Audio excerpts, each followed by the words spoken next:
Hello listeners, Jordan here. I just want to let you know that you can listen to Nighttime early and ad-free on Amazon Music. Include it with Prime.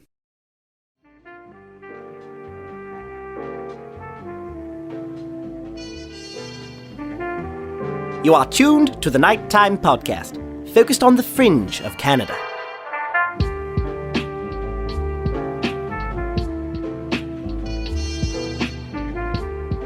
Hello listeners. Before we get to the episode, I'm going to take a moment to set up what you're about to hear. It's the second Nighttime Live episode. Again, this is the series that is being streamed live on YouTube and recorded. A lot of people tuned into this session, so I'm thinking you must have enjoyed what I did in the first release a few days back. If you want to catch the live streams, I'm doing them on Sunday, Tuesday, and Thursday nights at 9 p.m. Eastern, which is 10 p.m. Atlantic time if you're in the East Coast of Canada. The live streams will be much like you're hearing in these episodes, interview and discussion, followed by Q&A, listener call-ins, and just rabbit hole diving discussions. So hopefully you can tune in to the next live stream. Again, they are on Sunday, Tuesday, and Thursdays at 9 p.m. Eastern Time on YouTube. And my channel is just youtube.com/nighttimepod. Also, I want to thank everyone who purchased shirts. I'm thinking a lot of people are going to get nighttime shirts and sweaters for Christmas this year, which isn't a bad thing. So again, thank you for including me in your Christmas plans. If you want to check out the apparel, just go to nighttimepodcast.com and click on the store button. And there's a whole bunch of designs, colors, sizes, and styles to choose from. Now, as far as what you're about to hear, this is a discussion between myself and my good friend Tyler Hooper, who just recently launched his own podcast, which is called A Podcast for the Missing. Longtime listeners of Nighttime will likely remember Tyler, as he's been a guest multiple times. He spoke with me on the Holly Clark series, the Emma Filipoff series. He told me all about Granger Taylor, which was the guy out west of Canada who may or may not have blasted off into a UFO.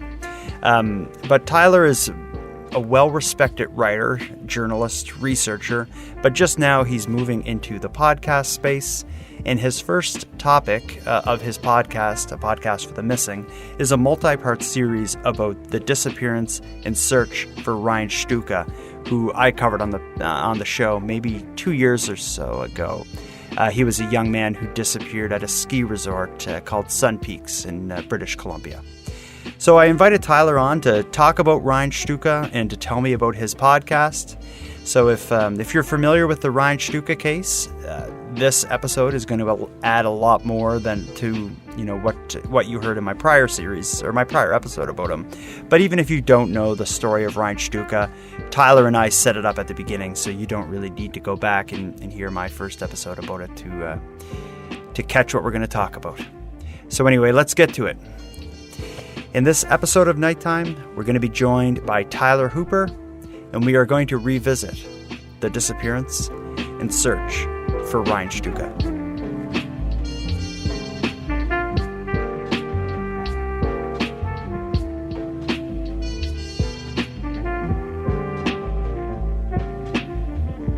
Tyler, sorry about all the rigmarole there. Hey, Jordan.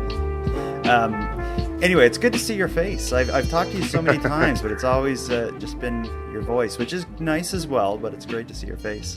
Yeah, we've talked a few times, so this is really different and really nice as well. Yeah, thanks for having me on. I really appreciate this. No, this is awesome. This is probably, you've been on the show now probably maybe 5 times, but now it's... Yeah, it's about 4 or 5 sounds right. But now you're here in a whole different context. You're in the industry as well, I guess we could say. You've been talking for a long time about starting something. At first, you had ideas with like a nautical themed mystery. Instead, you've now found a home in Podcast for the Missing. So before we get into our topic and talking about Ryan, tell me just a bit about your show. What's your plan? And introduce yourself as well. I'm sure most of the listeners of my show will know you by now, but introduce yourself and tell me what you're doing on your show. Yeah, so my name's Tyler, as Jordan has said, and I live out here on the West Coast in Victoria. I've started a podcast. It just launched this month. I guess the trailer came out in late October. A podcast for the missing, and yeah, it's basically a podcast set as kind of like an anthology. So I'm going to do multiple episodes on different cases. The first one being Ryan Shtuka. There's going to be 4 episodes. There's 2 out now, a third coming in the coming days. And then there'll be a 4th one before Christmas. And then I'll move on to a different case. But yeah, the nautical thing might still happen, but this seemed right now more tangible and something that I could get behind. I made the smart move to start a podcast during quarantine and COVID, which is never a bad idea. So it's been really fun. It's been challenging, the tech stuff, as we discovered just trying to start up here. But yeah, it's going really, really well, and the feedback has been pretty overwhelming. Yeah, and like your background is as a writer, and a lot of people know you as like a writer and a researcher. How has the transition been going to podcaster? Yeah. Well, I always wanted to get into podcasting. Like I've listened to yours. I've listened to a lot of other true crime podcasts, a lot of sports podcasts, and it's something that, I don't have the greatest gear, but I did have enough that I thought, okay, I can do something here. And so, yeah, I kind of took my writing skills and leaned on that with the podcast, because I'm not necessarily the greatest interviewer like you are in terms of like a live situation or even on like a Q&A format. So I wanted it to be a bit more involved writing wise. So like I write scripts for every episodes for voiceovers and then break up telling stories. Like I really wanted to tell a narrative about missing persons rather than just state this facts or get right to the case. Like I really wanted to humanize these people. So I think telling a story kind of does that. And like I said, I wasn't sure what people would think because it is kind of a long format. But so far, I think people seem to be enjoying it, and it seems to be resonating with them. So that's good.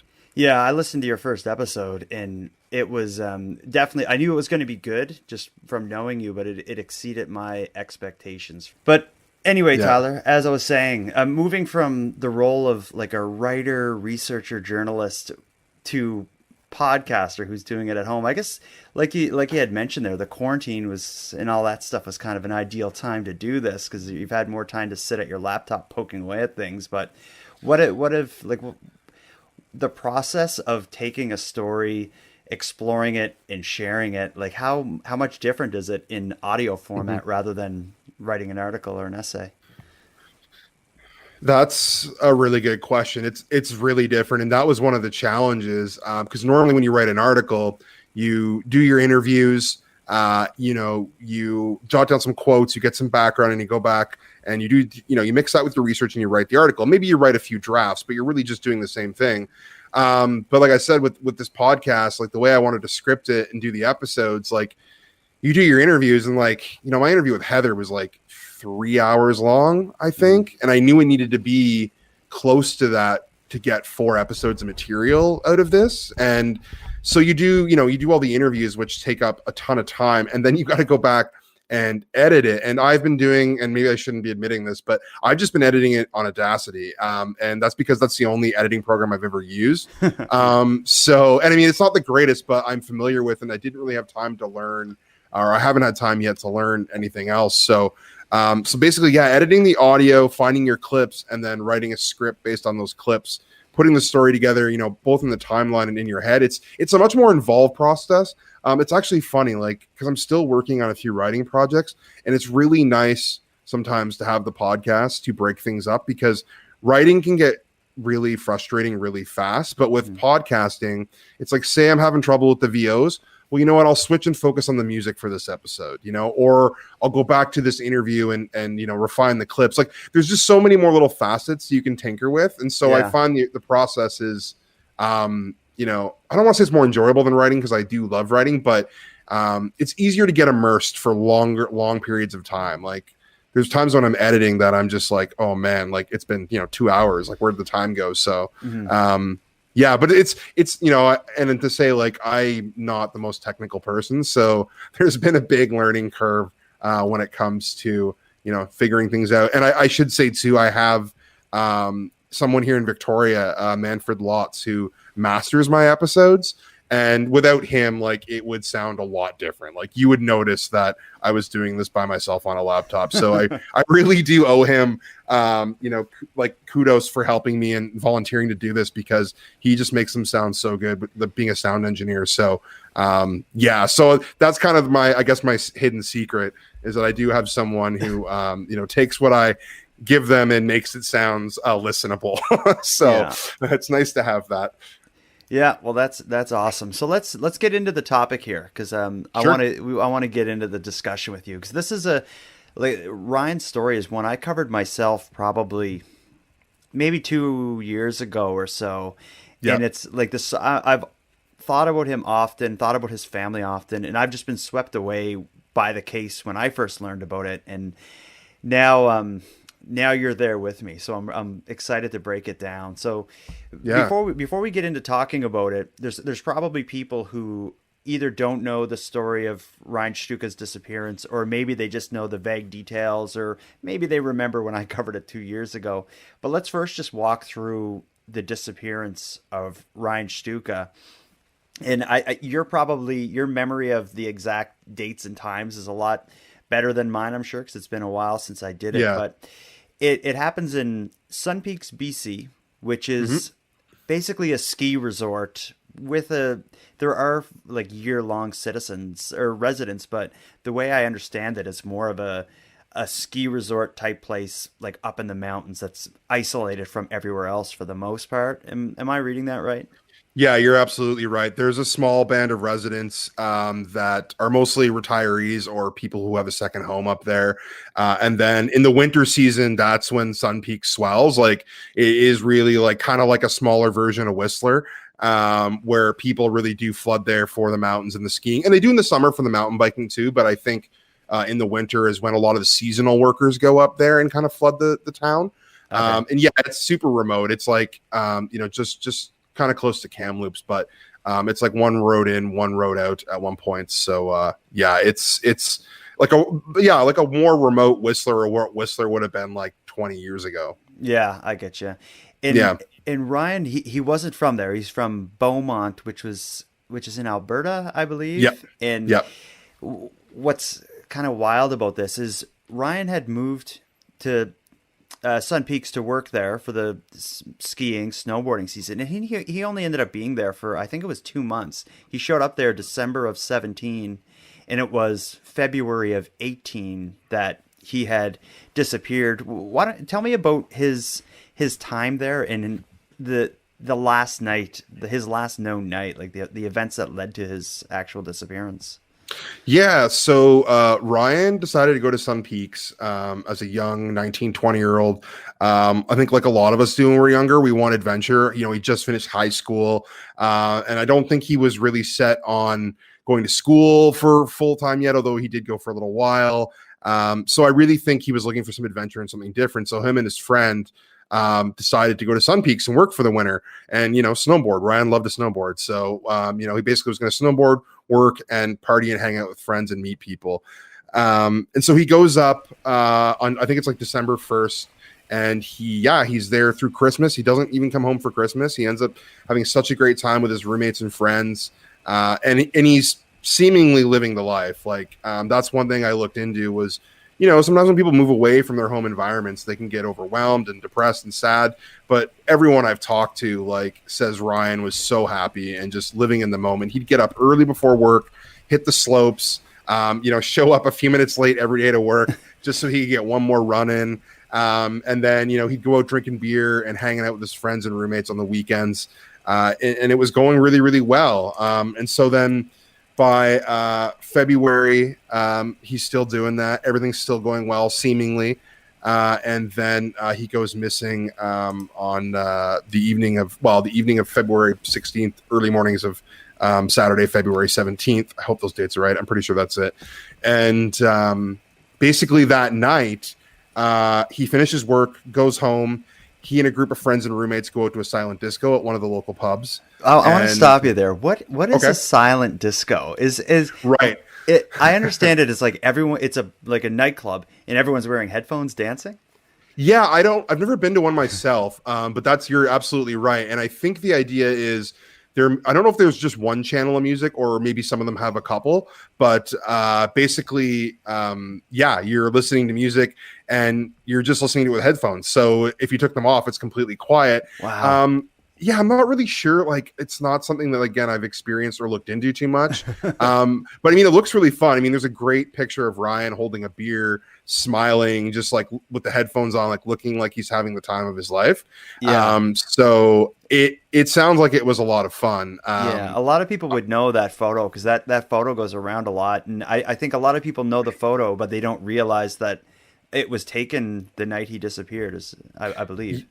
Yeah, and that's going to be the photo that I'm going to use for the social media for the next episode, or the current episode when this is released, because the episode that I'm working on right now is about that night. So it is a very iconic photo if you're aware of his case.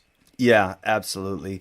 And so he gets off work. He goes to the silent disco, which every time it comes up, I have to stop because I love the idea of it. He spends the night there doing his thing. What happens from there? Yeah, so they finish up at the disco, and then they decide they're going to go to a friend or a roommate's kind of place and hang out. And I mean, people call it a party, and I guess like Heather says, I guess technically it was, but it was really just a bunch of people who knew each other, not wanting to call it a night yet, and I guess keep partying. I mean, we know drugs and alcohol were there. It was in the town. It was, in the ski town. It wasn't, down near, down the mountain a little bit, where there's more the staff lodging is. But it was really common. Like, people did this all the time when the bars closed. Let's go back to someone's place, crack open a few more beers, maybe do a few party drugs. And so we know Ryan was at that party. I'm fairly certain, and I think Heather has said this, there's pretty good indication that there was drugs there, and Ryan may have been using them.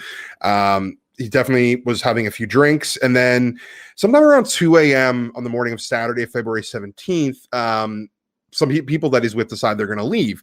And so they get up to leave, and in all indications seem like Ryan was going to leave as well. Like, he kind of got up and was starting to, get ready to go. And it was a really cold night. It was snowing. And I mean, if you've been up in a mountain town in the winter, like, you don't want to be diddle-daddling outside, especially when you're maybe drunk and it's the middle of the night. So basically, this group of people at one point start walking back to their own place, not far away, like a 5-10 minute walk by the main path. And they realize Ryan's not with them. They don't really think anything of it. They kind of go like, well, maybe he stayed. Maybe he met a girl. Like, who knows? He's an adult. He can figure it out for himself. And that's really the last time publicly anyone said they've seen Ryan, was at that party close to or around 2 a.m. And then from there, he seemingly vanished. There's virtually without a trace. Like, that's cliche to say that, but in this instance, I think it's very appropriate. Yeah, and it's I remember because Heather was the guest on my episode I did about Ryan as well, and we talked a lot about kind of the last moments in the party, get together, whatever you want to call it, where a couple, like the guys he was with, or guys and women that he was with, they were like on their way out, and he was kind of lagging behind, I believe. So it seems like they were just like, seconds ahead of him when they left. But it's in the way I understand it as well is they were only like, he only would have been traveling from the party or whatever you want to call it to where he was going was only like a couple homes away. Like, he wasn't traveling a great distance or anything. No. It wasn't a great distance at all. And I haven't, when I was working on that part of the episode, I think I did map it out, but I can't remember exactly how far it was right now. But when I talked to Search and Rescue, they were like, like the place that he lived was 10-15 minute walk, maybe 20 if you're drunk and there's snow and you're disoriented a little bit, but there wasn't like he had a long ways to go at all.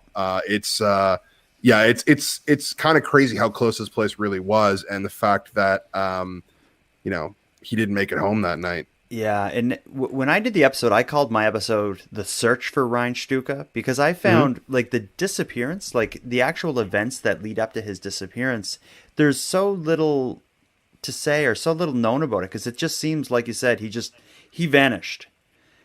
Yeah, and he, that's why I took my time in the first episode, really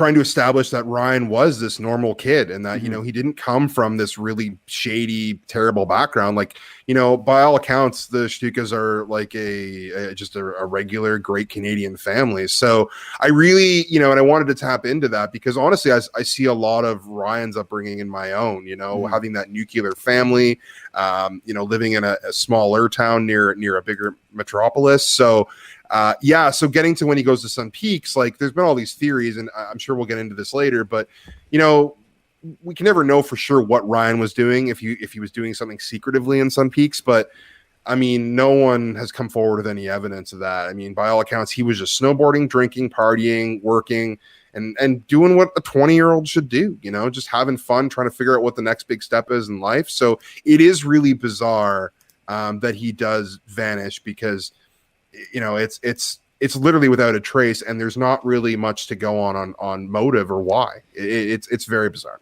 Yeah, that's the thing. Like a lot of these similar stories that we follow, or even the ones that you and I talked about, generally there's what is perceived to be red flags or warning signs or red herrings. In Ryan's case, there doesn't seem to really be any of that. And I think the bigger story has almost, as far as discussion points go, has almost become the search for Ryan, where Yep.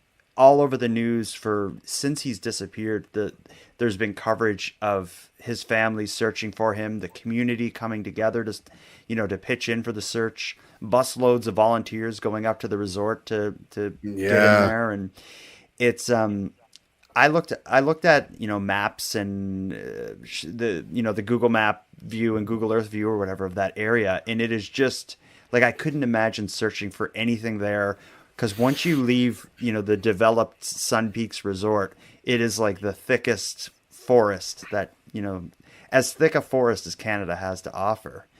And if, like I've always said, like if his disappearance involves him walking in that direction, going into the woods, it's going to be really tough, and it's probably going to take some luck to find him. Yeah, so there's a couple things that you touched on there that are really important. And the latest episode 3, is actually called The Search because you're right. It's the search for Ryan is so involved. So like the RCMP do a search almost right away. That I think he's kind of declared missing the evening of the 17th after he doesn't show up for work. Then his friends start to get concerned, and the RCMP do a hasty search. And then SAR comes in on the Sunday search and rescue and does a full day of searching. And they find nothing, like no trace, no evidence, no clothes of Ryan, like nothing, no footprints, nothing to suggest where he could have gone or where he is. And then basically, unfortunately, SAR and RCMP are like, well, unless there's something else we can go on, we got to call off the search. And then, as you said, Heather and Scott step in and basically decide we're going to search for our son, and we're going to ask people to help us on social media. And I think Heather said at one point, like total, there was maybe like close to 1,000 people who came to help, not all at once, but over time. And I just think that's amazing and incredible. And episode 3 will have, one of the volunteers who was really integral in that, sharing what that was like. But Awesome. Yeah, the search went on for months. Like it was crazy, and it's still happening. I mean, I believe there was a search as early as last year, and they still have not found anything. It's utterly baffling, Jordan. It's crazy because one last thing too is like, yeah, okay, this isn't the only missing persons case where someone completely vanishes, but the reason I'm drawn to it, because of a missing persons case, is also because nothing's been found, and he's been searched for so extensively. Like there's not too many missing persons cases I can think of where for months and years, this many people have looked for someone in this one little geographical area. But as you said, it's a mountain, so there's trees, there's snow, there's rivers. It's really, really difficult to search, let alone just walk or hike in the woods there. So yeah, it's really baffling. Yeah, and one of the things I remember Heather telling me about is the idea of there was these certain moments that the search could really happen, or certain times a year, like at the end of the winter, like when the snow melted, they only had a matter of like weeks before the brush would grow in.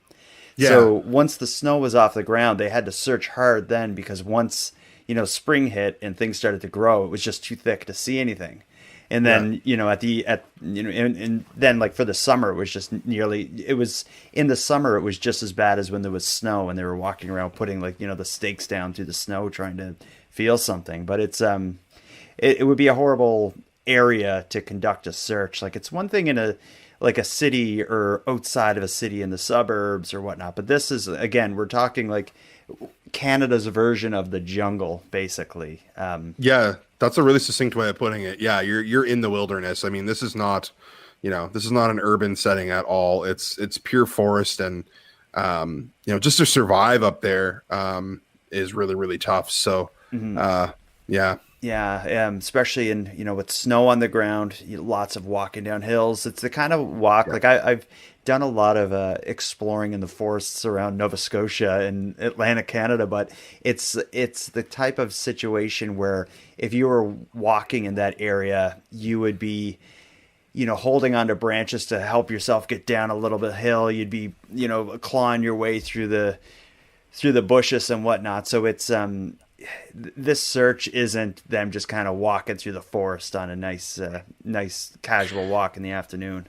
No, and it would be pitch dark. So once you're off the main road, like there is no light unless you've got like a flashlight or a headlamp with you. And there's tons of snow on the ground and it's snowing. So yeah, just trying to, I mean, I've been to Whistler and went to the bar and had a few too many and walked back to my hotel.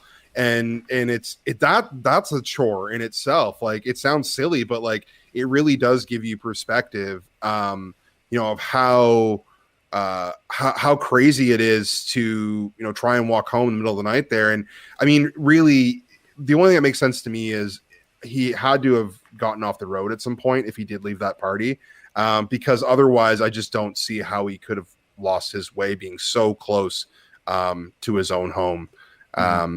But again, it's baffling. That's the thing. We don't have evidence to say, he left the party or he didn't. And people have various theories. So, yeah.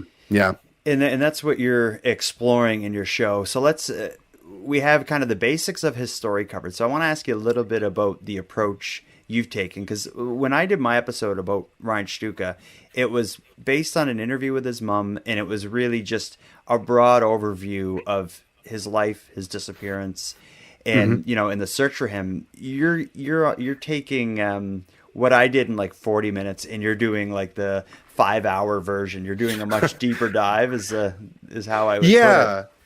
Yeah, and it's kind of like that's the way I am like with storytelling. Like, you probably know from the Vice pieces I've been on here about, like, they're not short pieces. Like, they're very involved, 3, 4, 5,000 word features. I've always been like that. Like, I don't enjoy telling really quick stories. Like, I don't know if I think I have an obsessive personality. So when I get into something, I go deep, and it takes a while for me to come out. So, that's what I wanted to do. And I'm doing that with each case. Like, it's not just going to be Ryan, it's going to be each one.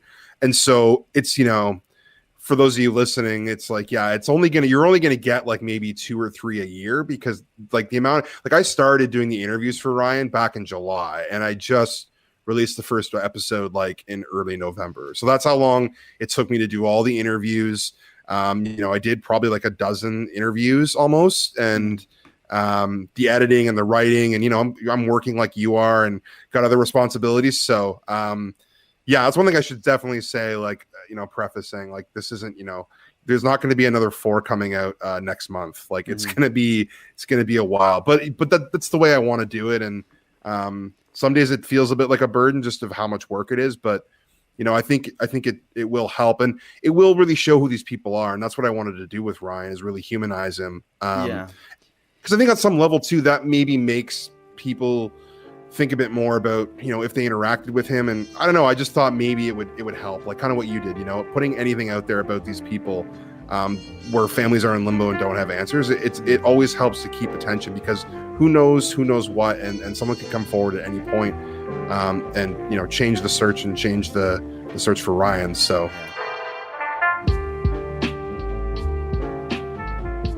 I think the background's really important, though. Like, your first episode, of your series was all about like his childhood, his upbringing, his family. Yep. And like a lot of if you read like a short article about a missing person, it's just going to focus on like those last moments, and it's that the person gets lost in the interesting details of their disappearance, and they change from a person to a mystery, let's say. In Ryan's case, with what you did in that first episode, it really brings, like, in my head I could really picture his family. I could see when Heather described Ryan being a couple years older than Jordan, his younger sister. Mm-hmm. The way she described their relationship, it was so much like my two kids, which also have like 3-year gap, and it just, like, that's the stuff I think that turns someone who's interested in a mystery into like an advocate for the family. And I don't know if you get what I mean, but I find with you did an amazing job of that in the first episode by having Heather spend so much time on the dynamics of the family. Ryan's best bud, I couldn't remember the name, but it was like his childhood friend, like Daniel. Yeah, Daniel. It just, that's what makes it. It takes. You can take a disappearance of someone like Ryan, and you can have bullet points of the fact of the details. It takes that and it turns it into, oh, he's a lot like me and my neighbor and my best buddy, and I need to help his family. I'm going to join the Facebook group and share the posts and tell my friends. And exactly. I think that's so important. But your interview with Heather, I can tell that you've only released the first 2 episodes so far, and I've listened to them both, but I can tell that was an in-depth interview. Like, how involved was she in what you're doing? Yeah, Heather is amazing. I mean, she's just, I think, anyone who's listened to the podcast can just tell through the way she talks about Ryan, to how articulate yet emotional she can be. Like, she really did make this easier for me. It's one of the reasons I did pick this case, because I had already talked to Heather before about Ryan's case, and so I knew I was gonna, it was gonna sound good because she could talk about it and not not be too painful, or seemingly, if it is really painful, pull it together enough to finish. And I mean, like I said, it was intense. Like we did it. I think we did the interview in one go. It might have been 2 sittings, but it was pretty early on. She was one of the first people I talked to. And I knew she was going to be integral. Like, I knew she was going to be the voice throughout every episode, and she is in every episode. That was going to anchor the story, because A, she tells it so well, and B, it's Ryan's mom. That's the closest person to his disappearance in one way or another. Like, it's his mom. So, she's incredible. Like, I really can't say enough of how much to thank her for letting me and trusting me to do this, because I don't think she knew what to expect, because there was nothing to say like, hey, I've got an example clip here. It's like, nope, this is something entirely new. Yeah, I've never done a podcast before. I've been a guest. I, hardly have the right equipment. I'm winging it. But so I really thank her and everyone else I talked to for supporting and thinking this is a good idea, because, I really do think Ryan is an amazing kid and, young adult. And I really hope, whether it's this podcast, your podcast, or whatever someone does next on Ryan, I really just hope it jars something loose, so that Heather and Scott and everyone else can, move forward and maybe cling to some hope that there'll be resolution one day. Yeah. And so we've already mentioned you had Heather in, Daniel, who was Ryan's childhood friends. Yep. You give me some teasers. Who else did you involve in this story that's coming up in future episodes? Yeah, so the episode that will probably just come out by the time this makes it onto your podcast is going to be episode 3, The Search. So I think some of the more interesting guests beyond Heather, I did talk to Alan Hobler, who was a member of the Kamloops search team, search and rescue team. He was actually the manager, the case manager. He has some really interesting insight into how they conduct a search, and I think that's really interesting. But I actually did get an interview with the RCMP. Wow. And it was, honestly, I don't want to say too much, because so far it's gone smoothly, and it's going to be in the 4th episode, but I was actually really surprised at how, because I was really just expecting them to say no thanks, it's an active investigation. We can't comment on it. And I would totally get it. I mean, I was kind of just like, oh, let's see if they, even want to give me a statement or something. And they actually gave me someone who worked on Ryan's case, but is also like their missing persons expert. And she was excellent. Like we actually had to re-record because I can't believe I'm admitting this stuff, but I lost her whole interview somehow. Like I don't know. Yeah, I don't know what happened. Like literally, I literally thought like someone hacked my computer because I was like I backed it up and like I don't know. Anyways, so I emailed her and she was actually, oh yes, like I was so nervous the first time, I'd love to do it again. Wow. And and it went great, and we were able to condense it a little bit because I was able to cut out some of the questions that I didn't really think were that relevant from the first time, and so she's been excellent. And I'm going to focus on her in the 4th episode. I mean, I will say right now there's not a lot specific to Ryan's case because they can't really say much given its investigation, but I think the context of what police go through and the job of searching, like having your job being searching for other people's missing children, wives, husbands, whatever, is really interesting and will be some really cool context. And I think it's a relationship going forward, if I do another case in the area that I could maybe tap back into. So also I would say another person, she's in the 2nd episode briefly, but she's going to come back in the 4th episode as well, is the Sun Peaks independent news editor, Jean Strong. She's awesome. Like being a former reporter myself, I felt like her and I got along so well in the interview. She's really charismatic. She knows, I would say, next to Heather and Heather's family, she's probably like, other than maybe you and I, but I even think she probably knows more about Ryan's disappearance than I do at this point. Like she was on the ground in Sun Peaks working for that paper when it happened. So her perspective is really unique. And so I'm really excited to, show that off in the 4th episode with her as well. Yeah. Trying to think. Yeah. And then there's a few others. There's Jerry Tremblay, a volunteer, going to be in the 3rd episode. He was amazing. Who helped search for Ryan. And then in the 4th episode, I'm going to bring back some other voices you've already heard too in the first 2 episodes. Okay, cool. I think getting a local reporter was a great idea. Sorry, I didn't mean to cut you off. No, that's fine. But the local reporter, that was a great idea. Just cause, like with a town like that, it's I haven't been there, and I haven't been to a place like that before. So it was cool to get an idea of how it actually went down in that town. So that was cool to have her voice included in it. As you described, like talking to the police, I had a similar experience, and maybe this will sound familiar with what you went through, but I was covering a case in Halifax, where I'm living, of a long-standing, well-known missing persons case in Halifax. And it's on, whenever the anniversary comes up, the local police will like be on the news talking about it, trying to drum up awareness and stuff. So I was thinking maybe they'd be receptive to coming on my show, and maybe one of the investigators would talk to me about the search for this missing person from Halifax. And anyway, I wrote to the police. They agreed to have someone talk to me, but they wanted to see my questions.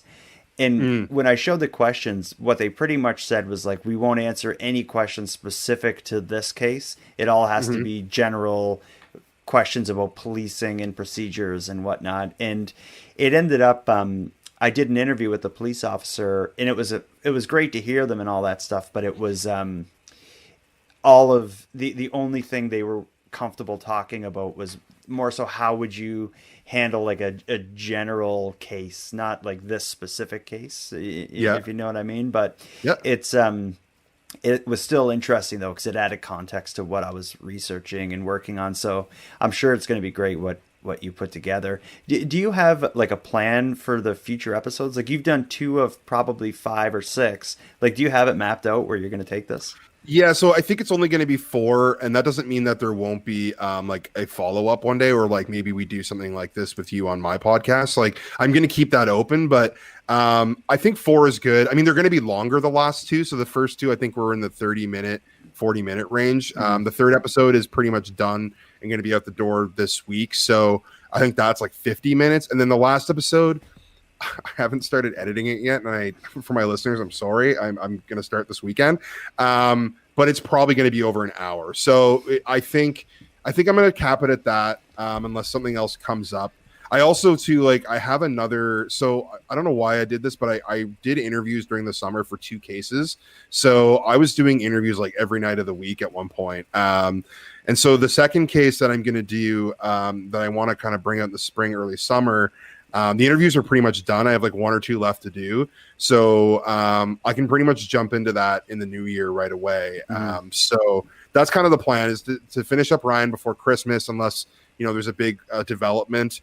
And then I think going forward, like, yeah, I will have those one-off episodes for cases I've already done. If something new comes up, or I, find something really interesting, like, one person I didn't get, that people always ask, like, get someone from the party to talk about Ryan. And I had the same feedback about my episodes as well. Yeah. And of course I wish I got that, but after talking to Gene and Heather, Gene actually knew personally some of the people at the party, like they both seem to think that the chances of anything being foul play or amiss there is so low. And the RCMP interrogated and talked to all of them that, I think it sounds like it would be too painful to people involved, and I totally get it. But that said, it would be, that would be something that I would do another episode for. Like if someone reached out and said, hey, I'll come on your podcast and talk about the party that night, then yeah, I would do a 20-30 minute episode on that. Like, I think it would be worth it. So right now, to answer your question, 4 episodes. Third one will be out right around the time this comes out on your podcast, and then the 4th episode will be out before December, before December 15th ish. So like 2 weeks to Christmas, it should be out around then. And then we'll start a new series in the new year. Yeah, and now I know you're still working through the story and putting this together, but I have to ask, at this point, have you come to any theory, or is there any kind of idea you're focused on and what actually happened with Ryan? So so I do know, even though I haven't edited the 4th episode, I have all the clips pulled for the most part, and I pretty much know where it's going to go. That we are going to talk about theories, so I'm not going to say too much right now, because I don't want to kind of caught my own lead sort of thing, but I'm doing it right now anyway. We play the 4th episode. Could you hit play? Yeah, I'll just talk. That's why you wanted me on here. It's like, let's just talk about what the 4th episode's going to be. I don't want to wait. Yeah. I know. I don't either. I want to get it out and get it to people too. So theories wise, I don't know. Like so I'll say it this way. Like, before I started doing this, like the podcast and doing the interviews and stuff, part of me, the wannabe investigative journalist, was like, something happened at that party and it's a cover up. And honestly, after interviewing people and talking to people and asking them about it, like, there's a couple people who think something went down, but I mean, there's nothing to suggest it. Other people just that know the people involved say no way, or, and I honestly, to keep a secret like that, like if he overdosed or, he got into a fight, which Ryan was not confrontational at all from what Heather has told me and his friends. So to me, it seems like it's hard enough to keep a secret between 2 people, especially a secret like that. So let alone between like half a dozen people. I think at this point, like someone would have came out, or someone would have talked to someone, like, someone would have folded under the interrogation with the RCMP or something. So that theory doesn't really, I don't really think about it that much anymore. I think the most likely scenario is that he had a few drinks, probably took some recreational drugs, and was feeling good, feeling fine. And then I think he did go to leave at one point, maybe just after the people left, and got disoriented and wandered off into the woods. And we haven't found him because it's so remote. But I mean, the thing is, that bothers me, because when I start saying that, I'm like, well, they should have found something by now. They should have found a shoe, a boot.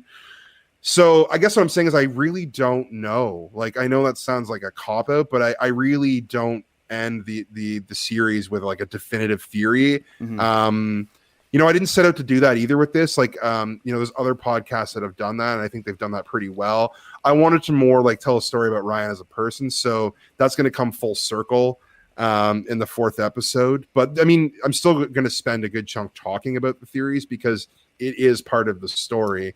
And so I think the wandering off into the woods and, succumbing to exposure, is probably one of the more, promising, situations, or what happened.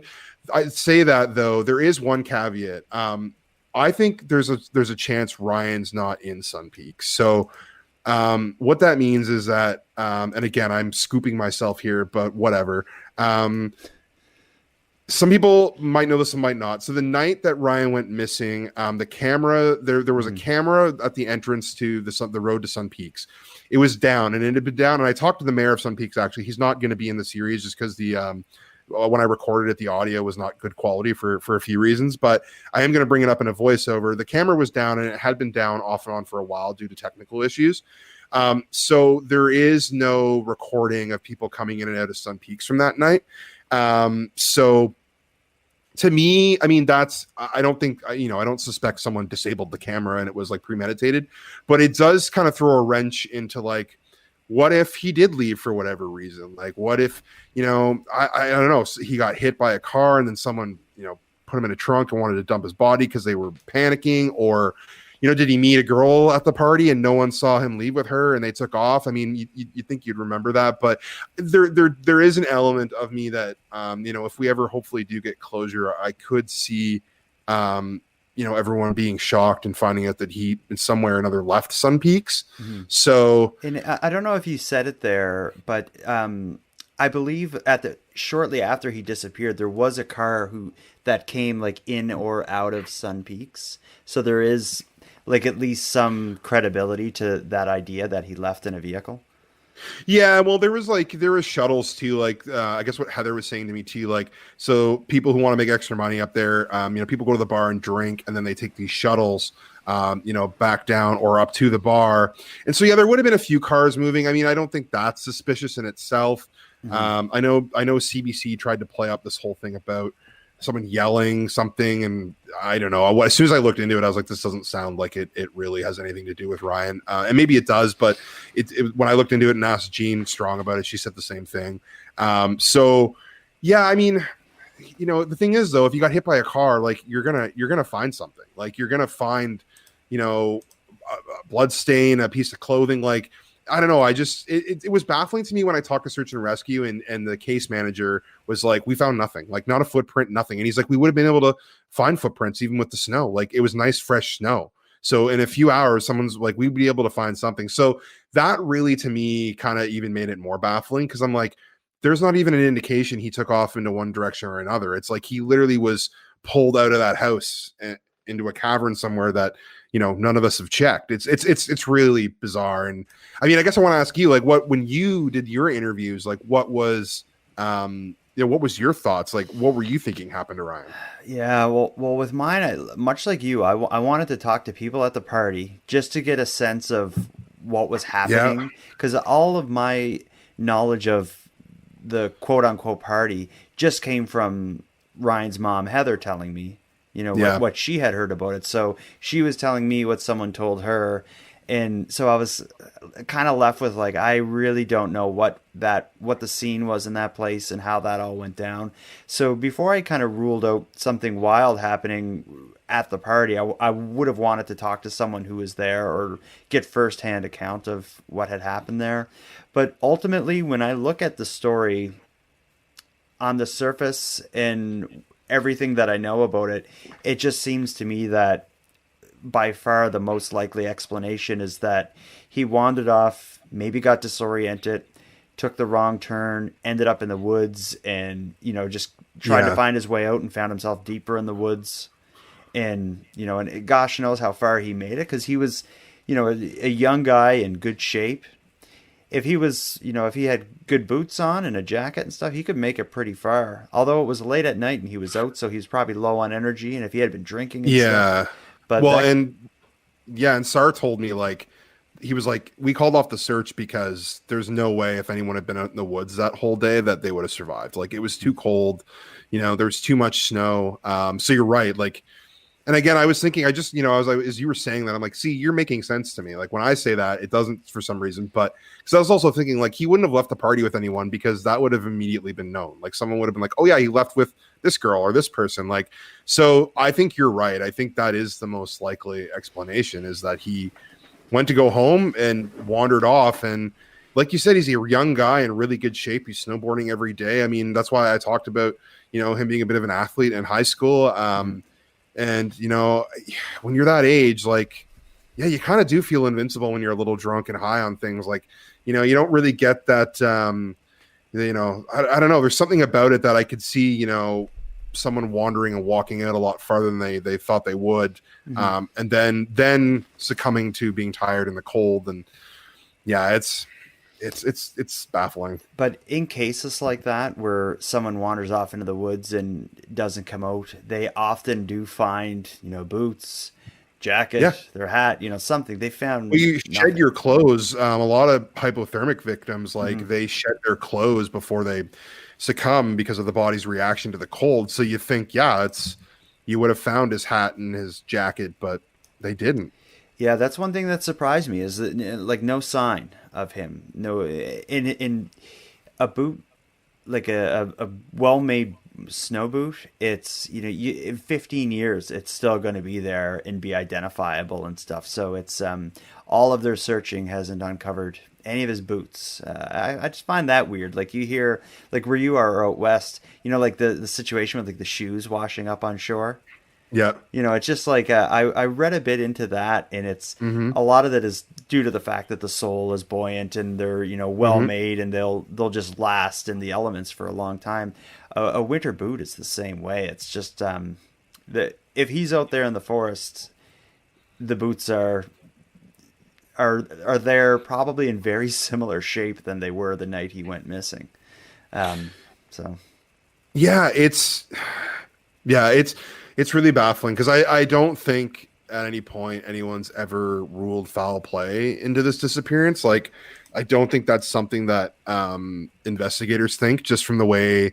I think if they did think there was foul play, they wouldn't have let me do an interview with them for 30 minutes. Like, I think I think honestly, and again, I'm kind of scooping myself again, although this is in the teaser in the third episode. The RCMP person I talked to, she said, the saying "someone knows something," right? There's a whole CBC podcast called that, and she said, she's like, I've been doing this job for like 30 years, and she's like, in my experience, sometimes that's just not the case. She's like, as dark of a reality that is, she's like, sometimes no one knows anything, and someone just is gone, and we don't know. And I got the impression the reason she told me that was because I think that's how they feel about. And again, I'm this is my opinion on in interpreting the interview. They did not say this outright, but I think they feel just as baffled as everyone else on what happened. And they did say Ryan, like a lot of missing persons cases get resolved pretty quickly, and they were saying Ryan's is like in the 1% of literally no leads, literally nothing to go off of. So I think it's really baffling all around for everyone. One thing that I've never seen, often in a missing person case, I've covered multiple, talked to you about multiple ones. Yeah. Often the idea, like there's this like mental illness, depression, possible suicide. Yeah. That seems to come up a lot. In Ryan's case, I've never heard that as a theory. Like, did you come across anything that would lead you to think there was anything dark going on within him? Of course, it's always possible, and you never really know with someone, but I haven't heard anyone recount any experiences with him that would lead anyone to think that.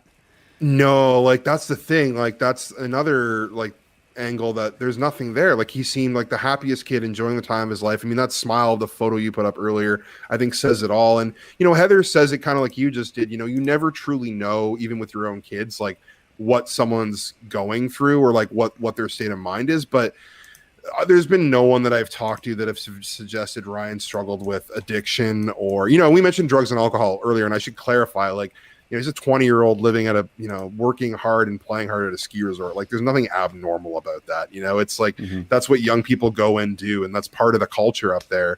So just to clarify that, but I don't know, like I've never heard anything about him being super depressed or clinically depressed or, anything like that. Or, having mental, like schizophrenia or anything like that. Like nothing has come up. And, you just listening to Heather, that she knows her son really well. And so if there was anything like that, she would have mentioned it, but by all accounts, like Ryan just seemed like the happiest, coolest, funnest guy to hang out with. And yeah, he just vanished, like literally into thin air. Yeah, I got the same reaction when I covered his story, and I just had the photo up again. But yeah, that photo taken on his last known night, he's got a big smile on. He has a drink in his hand, but he's Yeah. like, he looks like he's having a good night. But Yeah.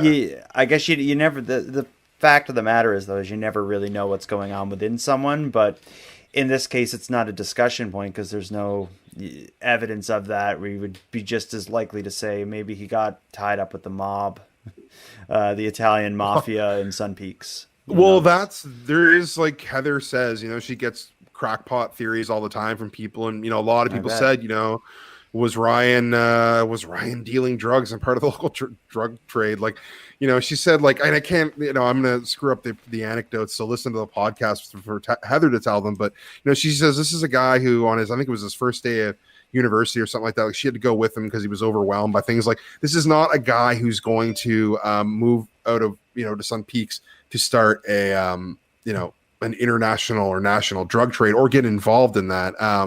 But who knows? I mean, again, we don't really know what young people would get up to. Like maybe he did get into some stuff with a couple of people, but I mean, I just feel like that would have come out as well. Like someone would have said, yeah, we know Ryan was involved with these people.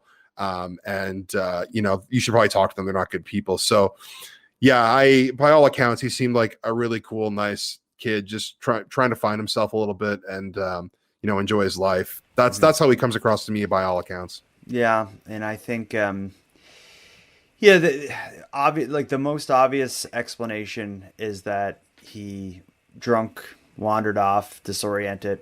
And I just think like it, when I say that and it makes sense, but always I come back to like, how the hell did they not find him? Because it's like, this has been an intense search that's been, at the time, like right after he disappeared, they've been searching ever since.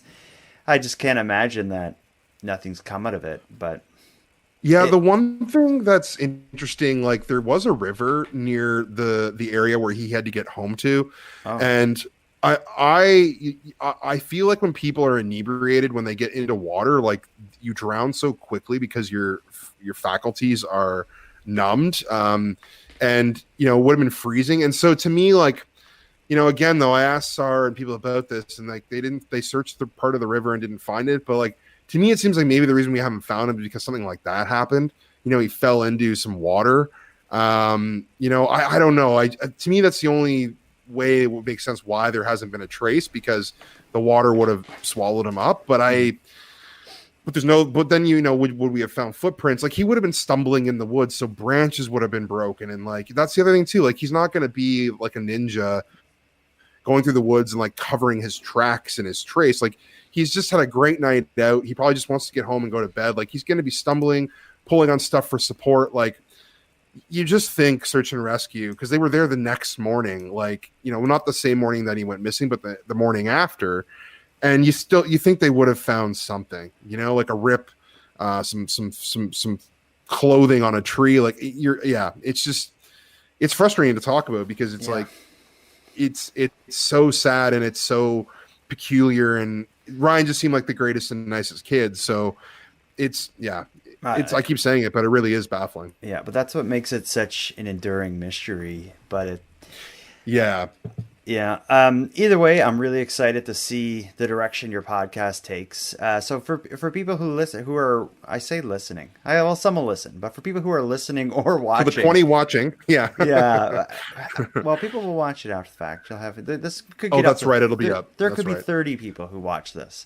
Where do they find your show? So you can find a podcast for the missing anywhere you get podcasts.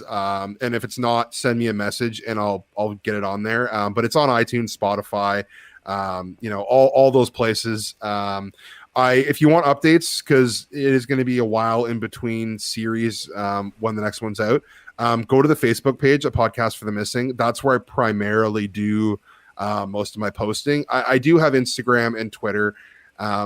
But it's more out of necessity. I don't really, that's not my main vehicle. I probably should do more social media. Like that's one thing we should have a talk offline about. Like your online game is spectacular and I am like struggling to like even get it going. So I'll take some pointers, but yeah, go to the Facebook page. You can find it anywhere. that you get your podcast. So it should be pretty easy to search. Yeah, So, I'll have links in, whether someone's looking at this on YouTube or through my podcast. I'll have the links in the video or episode description, so people will be able to find you. And hopefully we can do this again soon. It seems like our paths just continue to cross, so I'm sure this isn't the last time. I'll keep the seat warm for you while you're out of here. Well, and I was just going to say, maybe there'll be a chance for you to come over and I'll be the host for once. And I can ask you some questions. That'd be too weird. Can't do that. Yeah, you think so? No, but I think it'd be great. We're stuck in our ways now. This is our 5th time. This is it. Yeah, I always come on your podcast and you interview me. I'm a decent interviewer, believe it or not. It would be fun. So if we can find a reason to do that at some point, we should. But I seriously, well, yeah, and a big thank you to you. Like, literally, I didn't say this earlier because I was a little distracted with some of the tech stuff we had going on there. But starting a podcast, like, and I'm not trying to say this to warm your seat, but I really knew it was possible when I started talking to you, and your encouragement and your guidance and like just willing to help out and like listen to my ideas. Like, it's the reason it got done, like, or that's the reason it got started anyway, because I wanted to do something similar to what you're doing without having to, directly compete with you. So I was like, well, I'll take a niche of what you're doing and let you be the broadmaster and cover all the topics. I'll do the glove guy stuff and you stick. Yeah, the glove guy stuff and like I just love the weird stories that you find. Like, that's right up my alley. So, maybe at some point I'll evolve the podcast, but for now it's just going to be missing persons. And yeah, like, thank you for having me on the show and just, being supportive. Like, it's really hard to start your own podcast and it can be really daunting. So it's nice when opportunities like this arrive and, for us to hang out and never meet in person, but know each other now for years is awesome. Yeah, that's funny. But no, I supported you because I wanted to listen to it. You're we met because I'm a fan of your writing. I loved your articles, and now I got to talk into making a podcast. I may get you to make a film next. Hey, if you plant an idea in my head and I like it, like I said, that obsessive personality, pretty hard for me to shake it. So, just make it a good idea. And I'm sure in 5 years, we'll be talking about a film. Yeah. Maybe you could star in it. We'll talk about it. I don't know about that. Maybe my son. I was going to say you and your son. Yeah. Well, before we leave, I wonder if anyone I know there's like 20 something people there watching. If anyone has any comments or questions, we can chat a little bit if anyone has anything. I was going to just address, and I kind of did, John Guzman here in the chat. He had some great comments, and I just really quickly, it is really baffling, like you said. And, I don't know where you ready to overdose. Like, it's just a theory. That's the one thing I should say too. Like, everything we've talked about, there is no evidence. They are just theories. So, and that's why I'd love someone from the party to talk publicly. Of course, like, the important thing is they talk to investigators, which I'm assuming they've done. But I would just like to get, whether it's audio or just an article or something, I would like to hear 2 or 3 people at that party or get together, whatever, just say what they remember about it. Maybe it's nothing, but I don't know. It's just, I continue to question what had happened in there just because I don't know anything about it other than what I got from a secondhand source, being Heather. And that's another thing too, is like, where she's his mom. Like, if I was to talk to my buddy's mom, even if he disappeared and I wanted to help or whatever, and I had the best intentions, I think I would still sugarcoat the story for his mom. Yeah. And I think, the key to that is, and I agree, I still think, it'd be great for someone, if they're comfortable with it, to come on and talk about it, who was at the party. But, I did talk to some people, and I can't say who, because they asked me not to repeat this publicly, but I'm going to repeat it and just not put a source to it. But they basically said that, like, they know for a fact the people from the party were vetted incredibly thoroughly by the police. And if someone knew something, like, they would have got it out of them, basically. So, I think, it would establish more context. But when I heard that, and I've heard that from a couple people, how thoroughly the police vetted, and I think maybe that's part of it. Like, these people probably were treated with suspicion for quite a while. So this is probably something they want to forget about or maybe not talk publicly about. So I understand that part of it as well. But I do think you're right, though. I think it would at least help fill in some of the blanks publicly about his disappearance, because there's a huge gap. Like as soon as he goes to that party, it's like a black hole. Like we don't know anything other than that it was a party and there was drugs and alcohol. That's it. Yeah, and you said recreational drugs a few times. Do you know what people there were doing? I was hoping you wouldn't ask me that because I don't know for sure. Full disclaimer, it is Heather did mention it in one of the clips, and I think it is in one of the episodes. I want to say most likely it was something like ecstasy or MDMA or something like that, like more of a party drug. I mean, they were at a silent disco, so I'm sure that was part of the experience. But I'm not 100% sure about that. But I recall that's probably what it was. But I can't be 110% sure. But it's not, it wasn't anything as far as I know, like, heroin or anything like that. It doesn't make sense. I mean, they were partying, they're kids. Like, it wouldn't. The ecstasy or something would make sense for a silent disco. Like 25-year-old Jordan would say that sounds like an awesome time. I was just thinking the same thing. Like if someone offered me, I'd be like, yeah, of course that's what we're going to do. Like that sounds amazing. 20 years old. Like, yeah. So to me, it's like that makes sense. So I think that's what it was. I mean, it could have been something else too, but I'm not 100% sure. Okay. So yeah. All right. Well, we haven't had any comments in there, so we'll wrap this up unless there's anything you want to talk about. No. Do you have the coronavirus in your province? No, absolutely. We are, and cases have just started to surge, quite a bit. So, we're kind of back into like, a semi lockdown. We are lucky, I will say, living on an island. Like I live on Vancouver Island. So, like the mainland is getting ravaged pretty badly by this thing, but we've been pretty good so far on the island. It's still, provincial restrictions. So we're still pretty much locked down, but I think the fear is a little less intense here than it would be in a place like Vancouver where, I think there's probably a lot of anxiety for people, who have to go out and about, and you said it's getting pretty bad where you are as well, right? Yeah, we're getting the idea of like the second wave. We're getting a bunch of, we went months without any cases or with, one here, one there kind of thing. But then all of a sudden now we're getting, last week we had a day where there was like 30 something cases, and they're all in Halifax where I'm living. So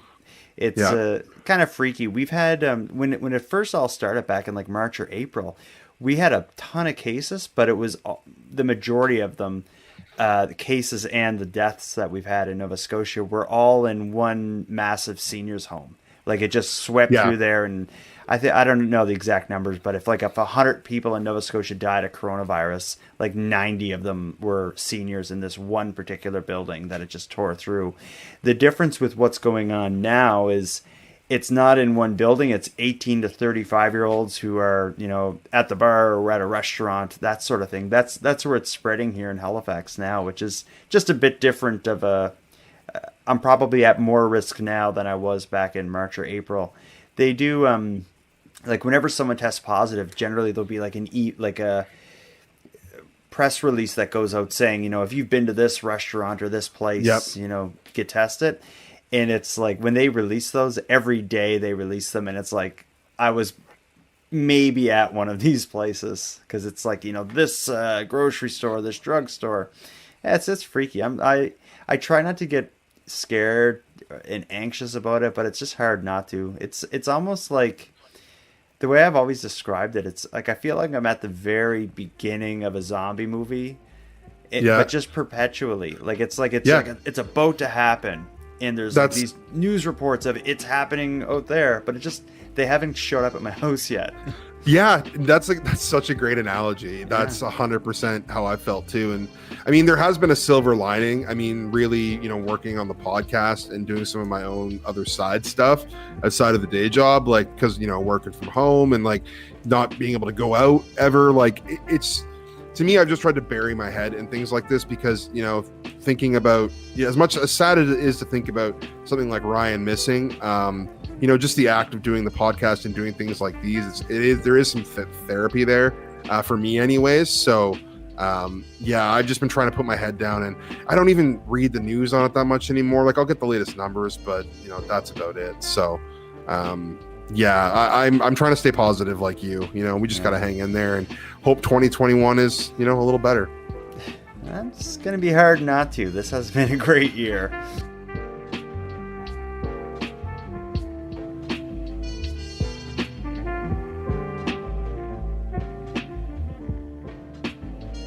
Before we finish up here, I just want to give a huge thank you to everyone who is listening and had watched that. Without your interest and your support, Nighttime would be both pointless and impossible. But with that said, keeping this show alive is and has been an uphill battle. If you want to help take a bit of the weight off the show's back, please subscribe to the premium feed. Not only does it make the show possible, it'll give you more of each topic than you're going to find here on the free feed. You can go premium at patreon.com/nighttimepodcast. And since I brought up the premium feed, I'm going to thank the newest subscribers. Danielle, Cheryl, Wendy Joy, and Dannon, thank you all for your generous support. And for anyone else out there who'd like to support the show but can't help me financially, you can give us a big hand by simply liking and sharing the episodes across social media. And if you have any story ideas, or if you want to give feedback on the show, you can reach me at nighttimepodcast.com/contact. And also, as I mentioned, I'm on social media. I use Facebook, Twitter, and Instagram, and my handle is @nighttimepod. So, with that said, until next time, take care of each other, hug your loved ones tight, and let me know if you see anything weird. The Nighttime Podcast is written, hosted, and produced by Jordan Bonaparte. Copyright Jordan Bonaparte.